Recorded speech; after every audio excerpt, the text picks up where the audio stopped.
அஸ்ஸலாமு அலைக்கும். இன்றைக்கி பக்ரீத் திருநாள் நல்வாழ்த்துக்கள் உங்கள் அனைவருக்கும். இன்றைக்கி சென்னையில் இருக்கக்கூடிய மிகப்பெரிய பள்ளிவாசலான பெரிய மசூதியிலேருந்து பேசிகிட்ருக்கேன். பக்ரீத்னா அவங்க எல்லாருக்கும் தெரிஞ்சிருக்கும். இப்ராஹிம் அலைஹிஸ்ஸலாம் தன்னுடைய ஆசை மகனை, செல்லை மகனை இஸ்மாயில் அலைஹிஸ்ஸலாம் என்ற தன்னுடைய தூக்கத்தில் இறைவன் அசரில் அவருக்கு உன்னுடைய மகனை எனக்கு பலியிடணும்னு சொல்கிறாங்க. அந்த இறைவனுடைய கட்டளையை ஏற்று தன் மகனை பலியிட துணிந்த இந்த தியாக திருநாளை தான் இன்றைக்கி எல்லாம் நம்ம பக்ரீத்தாக கொண்டாடிட்டுருக்கோம். அன்றைக்கி அவருடைய மகனை இறைவன் காப்பாற்றி அவருக்கு பதில் ஒரு ஆடை பலியிட சொல்கிறாரு. அவருடைய தியாகத்தை போற்றும் வகையில் உலகம் முழுவதும் இன்றைக்கி பக்ரீத் திருநாளை நம்ம கொண்டாடிட்டுருக்கோம். இந்த பக்ரீத் திருநாள் தியாக திருநாள்னு சொல்லுவாங்க. ஏழை எளியவர்களுக்கு நம்ம உதவி செய்யக்கூடிய ஒரு திருநாளாக சொல்கிறாங்க. இந்த திருநாளில் இன்றைக்கி இருக்கக்கூடிய அனைத்து இஸ்லாமிய பெருமக்கள் மட்டுமன்றி அனைத்து சமுதாய மக்களும் உலகத்தில் இருக்கக்கூடிய எல்லாரும் இந்த பக்ரீத் திருநாளை புத்தாடை அணிந்து கொண்டாடிட்டுருக்கோம்.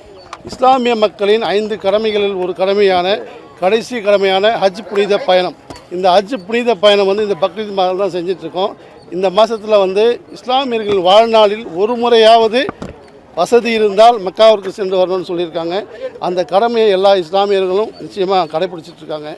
இன்றைக்கி இருக்கக்கூடிய தமிழக முதல்வர் மாண்புமிகு விஜய் அவர்கள் இஸ்லாமியர்களினுடைய ஒட்டுமொத்த இஸ்லாமியர்களுடைய சிறுபான்மை மக்களுடைய நலன் காக்கும் அரசு அப்படின்னு சொல்லி இந்த அவருடைய முதல் பேச்சில், அவருடைய கன்னி பேச்சில், சட்டமன்ற பேச்சில் அவர் பேசுகிறப்ப இது சிறுபான்மை அரசு தான், சிறுபான்மை மக்களின் நலன் காக்கும் அரசுன்னு சொல்லியிருக்கப்ப தமிழ்நாட்டில் இருக்கக்கூடிய எல்லா இஸ்லாமிய மக்களும் சந்தோஷப்பட்டோம். 1954 அதாவது கண்ணியமிக்க காகிதம் இல்லத்து முஸ்லீம் லீக்ன்ற ஒரு கட்சியை ஆரம்பித்தார் இந்தியாவில். இந்த கட்சி இதுவரை தமிழகத்தில் அனைத்து கட்சியுடன் பயணப்பட்டிருக்கிறது. எல்லா கட்சிக்கும் வெற்றிக்கு துணையாக இருந்திருக்கிறது. இந்த கட்சியை இதுவரைக்கும் தமிழ்நாட்டில் யாருமே அரசாங்கத்திலையும் ஆட்சியிலும் பங்கு கொடுத்தது வரலாறே கிடையாது. தமிழக அரசியல் வரலாற்றில் முதல் முறையாக முஸ்லீம் லீக் கட்சியை ஆட்சியில் பங்கு கொடுத்து இன்றைக்கி AM ஷாஜகான்ற தமிழ்நாட்டில் சிறுபான்மை மினிஸ்டராக கொடுத்துருக்க தமிழக முதல்வர், தமிழக வெற்றி கழகத்தின் தலைவர் மாண்புமிகு விஜய் அவர்களுக்கு இஸ்லாமிய சமூகத்தின் சார்பாகவும் என் சார்பாகவும் மனமார்ந்த நன்றிகளை தெரிவித்துக் கொள்கிறேன். ஏன்னா கண்ணியமிக்க காகிதம் இல்லத்தினுடைய சமாதி இங்கே தான் இருக்குது. வருகின்ற அவருடைய பிறந்த நாளில் நிச்சயமாக இது ஒரு அரசு விழாவாக இருக்குது. அந்த பிறந்த நாளில் விஜய் அவர்கள் தமிழக முதல்வராக கண்ணியமிக்க காகிதம் இல்லத்துக்கு அவர் மரியாதை செலுத்தினா தமிழகத்தில் இருக்கக்கூடிய அனைத்து இஸ்லாமியர்களும் மிகவும் சந்தோஷப்படுவோம். இன்றைக்கி போட்டி போட்டுட்டு போயிட்டு முதலமைச்சர் பிரதமர் சந்திக்கிறப்ப எங்களுக்கு ரொம்ப பெருமையாக இருக்குது. முதல் முறையாக தமிழக முதலமைச்சர் போட்ட முதலமைச்சர் விஜய் அவர்கள் தான். ஒரு சிறுபான்மை சமூகத்தில் பிறந்து தமிழகத்தை ஆளக்கூடிய முதலமைச்சர் விஜய் அவர்கள் தான். இது மாதிரி நிறைய பெருமைகள் அவர்களுக்கு இருக்குது. இந்தியாவிலேயே எந்த முதலமைச்சருக்கும் இத்தனை பெரிய கரிஷ்மா, இவ்வளோ பெரிய புகழ் இல்லை. நிச்சயமாக விஜய் சார் அவர்களுக்கு இருக்குது. அவர்களுக்கு என்னுடைய சார்பாகவும் பக்ரீத் திருநாள் நல்வாழ்த்துக்களை தெரிவிச்சுக்கிறேன்.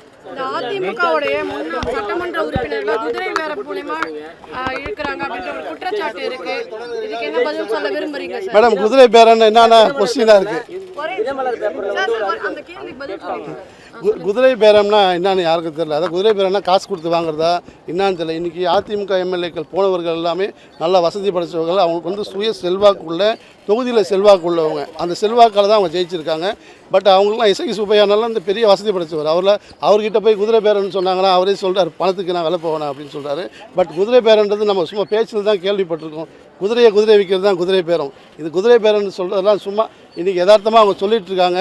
இன்றைக்கி தமிழ்நாட்டில் நடைபெறக்கூடிய இந்த ஆட்சியை எப்படியாவது கலைச்சிடணும் அப்படின்னு சொல்லி ட்ரை பண்ணுறாங்க. ஒவ்வொரு நாளும் கொலை நடக்குதுன்னு டிவியில் போட்டுகிட்டே இருக்காங்க. எல்லா சேனல்களும் ஆளுகின்ற தாவேக்காவுடைய கட்சிக்கு, ஆளுகின்ற கட்சிக்கு எதிர்ப்பாக நிறைய நியூஸ் போட்டுட்ருக்காங்க. சேனலை திறந்தாலே அப்படி தான் வருது. பட் ஆனால் அவங்களுக்கு கொஞ்சம் நாள் கொடுக்கணும்னு சொல்லி முன்னாள் முதல்வர் ஸ்டாலின் அவர்களும் சொல்லியிருக்காங்க. இன்னும் 6 மாத காலம் பொறுத்து பார்ப்போம் எப்படி ஆட்சி பண்ணுறாங்கன்னு சொல்லிட்டு. நிச்சயமாக சில நாட்களே ஆகிக்கொண்டிருக்கிறது. நாட்கள் ஆக ஆக தெரியும் தமிழக முதல்வர் தான் சொன்னதை செய்கிறாரா இல்லையான்ட்டு. சட்டம் ஒழுங்கும் அதே மாதிரியே தான் இருக்கு. தற்போது இந்த மின்வெட்டுகள் அதெல்லாம் தொடர்ந்து அதிகரிச்சுட்டே இருக்கு. இது எப்படி சார் பார்க்குறீங்க? அதுதான் மேடம் சட்டம் ஒழுங்குனா ஒரு வீட்லேயே 1008 பிரச்சனை இருக்குது. ஒரு நாட்டில் நிறைய பிரச்சனை இருக்கும். அந்த பிரச்சனைகளை எல்லாமே சேனல் மூலிமா எல்லா சேனல் திறந்தாலும் அதுதான் நெகட்டிவாக தான் போட்டுட்ருக்காங்க. நல்ல விஷயத்தை எதுவுமே சொல்ல மாட்டேன்றாங்க.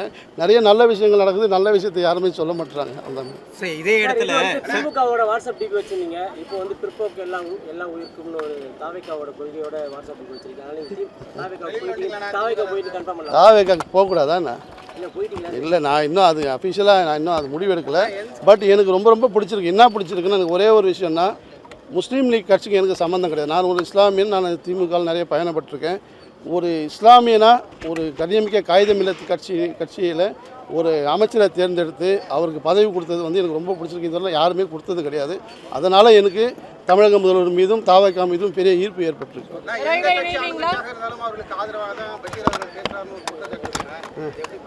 ஆனால் குரான்லேயே ஒன்று சொல்லியிருக்காங்க, ஆளுங்கட்சிக்கு எதிராக நீங்கள் வந்து எதுவும் வாழ்க்கை நடத்தக்கூடாது, அரசியல் பண்ணக்கூடாது திருக்குறான்னு சொல்லியிருக்காங்க. பட்டு அரசாங்கத்துக்கு எதிராக நம்ம எதுவும் செய்யக்கூடாது அப்படின்னு சொல்லியிருக்காங்க குரானில். பட் அந்த வழியை நான் ஃபாலோ பண்ணுறேன். அவ்வளோதான். நேற்று வரை இதே பள்ளிவாசலில் முஸ்லீம்கள் ஏன் ஓட்டு போட வேண்டும் திமுகன்னு சொல்லி, இன்றைக்கி வந்து பார்த்தீங்கன்னா தாவேக்கா அப்படியே தாவறீங்க இருக்கு. நேற்று வரைக்கும் நான் வந்து திமுக அரசை வந்து நிறைய அவங்கள பற்றி பேசியிருக்கேன். முஸ்லீம்களுக்கு அவங்க என்னென்ன செஞ்சுருக்காங்கன்னு சொல்லியிருக்கேன். பட் இதுவரையிலும் தமிழக அரசியலில் யாருமே செய்யாத ஒரு விஷயத்தை இன்றைக்கி வந்த தாவேக்காவினுடைய முதலமைச்சர் விஜய் அவர்கள் செஞ்சுருக்காரு.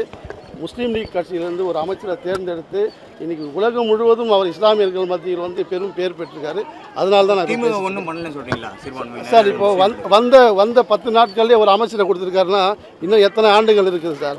போக தான் தெரியும் அவர் என்னென்ன பண்ண போகிறாரு. கட்சியிலே பார்த்தீங்கன்னா நாசர் கொடுத்துருக்காங்க, நிறைய பேர் கொடுத்துருக்காங்க சார். அது அவங்க கட்சியில் கொடுத்துருக்காங்க. அதிமுகலாம் கொடுத்துருக்காங்க, திமுகலாம் கொடுத்துருக்காங்க. ஒரு முஸ்லீம் லீக்ன்ற ஒரு கூட்டணி கட்சிக்கு இன்றைக்கி மாபெரும் அங்கீகாரம் கொடுத்தது இவர் மட்டும்தான். போக இவர் ஸ்டாலின் செய்த அந்த சாதனைகளையும் திமுக செய்த சாதனைகளையும் இஸ்லாமியர்கள் மத்தியில் முறியடிப்பார்னு எனக்கு நம்பிக்கை இருக்குது சார். இதே இடத்துல விஜய் அதெல்லாம் போய் சார் அப்படி இருந்துச்சுன்னா ஏன் இஸ்லாமியர்கள் ஒட்டு மொத்தமாக போய் இன்னைக்கு விஜய்க்கு ஓட்டு போட்டிருப்பாங்க? இன்னைக்கு இஸ்லாமிய பெண்கள் மொத்தம் பேரும் புர்கா போட்டு போய் ஓட்டு போட்டுருக்காங்க. சரி, இதே இடத்துல விஜய்க்கு முதல்வர் விஜய்க்கு என்ன கோரிக்கை விடுறீங்க சார்? என்ன பண்ணணும் சார்? நான் ஒரே ஒரு விஷயம் சொல்கிறேன் சார். என்னுடைய பிரதர் வந்து தாவேக்கால இருக்கார். அவர் கொடி கட்டின காரில் நான் ஒரு நாள் பயணித்தேன். திமுக கொடி கட்டின கார்லையும் பயணிச்சிருக்கேன். இப்போ நான் பயணிக்கும் போது அந்த கொடி கட்டின காரில் பயணிக்கும் போது மக்கள் எல்லாம் ரொம்ப ஆர்வமாக பார்க்குறாங்க. குறிப்பாக இளைஞர்கள் பெண்கள்லாம் வந்து ரொம்ப சந்தோஷமாக அந்த காரையும் கொடியும் பார்க்குறப்ப வருங்காலம் தாவேக்காவுக்கு இன்னும் குறைஞ்சது புரட்சித் தலைவர் எம்ஜிஆர் எப்படி ஆட்சியில் உட்கார்ந்து தொடர்ந்து 13 ஆண்டுகள் ஆட்சி அமைச்சாரோ, ஆட்சியில் அமர்ந்தாரோ, அது வரலாம் யாரையுமே உட்கார வைக்காமல் இருந்தாரோ, அதே போல் இன்றைக்கி இருக்கக்கூடிய விஜய் அவர்கள் அவர் இருக்கும் வரை முதலமைச்சராக தமிழ்நாட்டில் இருப்பார்னு நான் நினைக்கிறேன் சார்.